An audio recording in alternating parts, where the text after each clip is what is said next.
Antigona e kemi bën bashk në regji me shokun tim Mirsad Abazin, është aktor, por këtë dokumentar e kam bën bashkërisht si dy regjisor.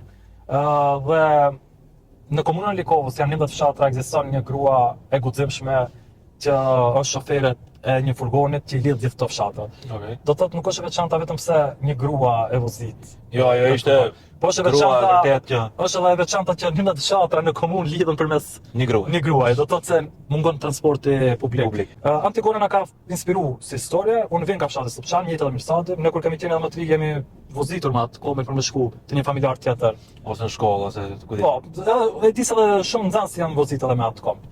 Kombi thojmë se furgon. Por vonë pasi e xhiruam Rexhën, çfarë më bën një film të metrazhit të shkurtë se në agjenci për të aplikuar, duhet të kesh një 2 filma metrazhit të shkurtë, pastaj për të hapur produksion janë do çfarë ligje kështu për ta vërtetuar se të je regjisor ose shtëpi filmike, dhe vendosëm këtë skenarin metrazhit të shkurtë si Antigona. Një grua shumë e fuqishme, inspiruese, frymëzuese, që në kohën kur ka vozitur Antigona ka qenë paragjykim i madh që një grua mund të vozitë veturë, le më furgon. Pa Antigona i ka të kaluar ato.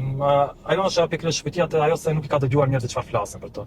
Dhe mendoj se çdo kush jo vetëm gratë, por edhe burrat, po të mos dëgjojnë se çfarë flasin të tjerët për ta.